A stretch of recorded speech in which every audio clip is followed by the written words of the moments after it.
We have breaking news in the Alex Jones trial. The far-right conspiracy theorist ordered to pay over $4.1 million in damages to the parents of the Sandy Hook victims. The lawyers for the Sandy Hook parents were asking for $150 million. Joining our conversation, former Democratic Congresswoman Donna Edwards of Maryland, and Tara Setmayer is also back with us. This gets your reactions right out of the gate here about what we've heard from the jury in this defamation case. Let's start with you, Congresswoman. Well, I think that there is no amount of money that can bring back the lives of 6-year-olds and their teachers who perished in that Sandy Hook shooting. What Alex Jones did was reprehensible, and I think the jury acknowledged that, which might be some vindication for the families. But, you know, I would say that, you know, what Alex Jones did, as revealed by his own communications, text messages, emails, was reprehensible. And I think that this is a signal to, you know, to people that you cannot just exploit people's pain and their suffering by doing what Alex Jones did in order to make a buck, in order to make a political statement. And this verdict demonstrates, I think, to all of us that pain and that suffering is not going to be tolerated. We're waiting also for a verdict on one more charge to come in, and we'll get that to you as soon as it is announced. So Tara, building off of what Donna was just talking about, obviously the parents did not. This was not about the money. That's very true.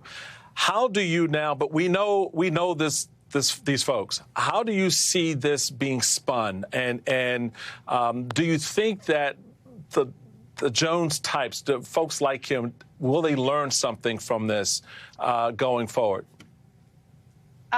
Maybe. I'm not so sure, because some of them, they thrive off being victims. We've seen this repeatedly, particularly with conspiracy theory nutcases like Alex Jones. And what Alex Jones did to these families is absolutely atrocious. He is the scum of the earth. And I hope that that jury comes back with punitive damages that bankrupt him to hell, because that's exactly where he belongs. Because that's what he has put these families through for the last 10 years, these families couldn't mourn properly because he was out there perpetuating this god-awful lie about Sandy Hook not being real, and these poor little kids and their families suffering from this awful tragedy, and he profited off of this. There were reports that he was making $800,000 a day at one point. And he even was unremorseful on the stand. If you watch any part of this, he was trying to hawk his supplements. He was lying while he was there. He was admonished repeatedly by the judge. You know, people like this don't learn until they pay a big enough price. And I hope that that price bankrupts him so that he no longer has a platform to spill his ilk. So I applaud the jury for it, you know, for coming out, and at least this part of it, it's compensatory. And then the punitive damages, we'll see. I mean, there are limits to it. They won't get $150 million, but I do hope it's enough to shut him down. And I also hope that they pursue perjury charges against him, because we already saw through this civil trial that he perjured himself. And now he has another headache with his phone and text messages being handed over to the January 6th committee, because he played a role in that disaster also. So as far as I'm concerned, the world's tiniest violin is playing right now for Alex Jones.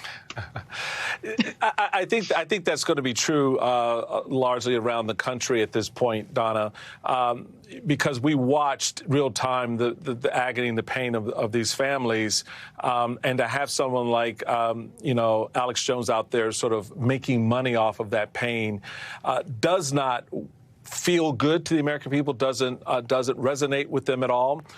But more broadly speaking, how do you see the country reacting to this? You know, certainly the compensatory damage, we'll see what punitive damages are. But more broadly, do you think the country wants to see more pressure from the judicial system on these types of efforts that sort of make money off of the pain of particularly victims like children? Or is this just going to be one more verdict and then we'll move on? No, and I think I agree with Tara that I think there needs to be, you know, follow-up criminal or perjury charges leveled against Alex Jones. I mean, the judge acknowledged in the trial he lied. He lied on the stand. He continues to lie. He lied about his net worth in order to, try to reduce the amount of damages that he would have to pay. And so I just think that you're always going to have a set of people in the country who are wedded to these conspiracy theories. But what we cannot tolerate is the person who is going to ramp that up and sell the conspiracy in order to line his own pockets. We may not be able to do anything about the people who believe those conspiracy theories, but I mean, this trial will demonstrate, and we will see with the punitive damages, will demonstrate that you're not going to be allowed to profit on it. And in fact, if you perjure yourself, you may end up in jail. Tara, is there room coming out of this case and certainly this verdict for other families and communities that have been impacted by gun violence, who've also suffered publicly at the hands of some on the extreme right who have, mitigated their pain and tried to make money off it?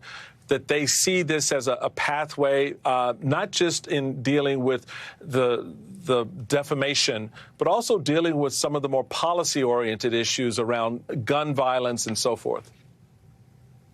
Well, I think we'll take the defamation part of this first. Defamation cases are really hard, and so this is a difficult path because you run up against First Amendment issues, opinion versus what's actual malice and defamation. Alex Jones is an extreme case, and we see how long it has taken these families to finally get some justice here against him. So it can be challenging to win on that part of it for people like this to pay a price because we have free speech in this country.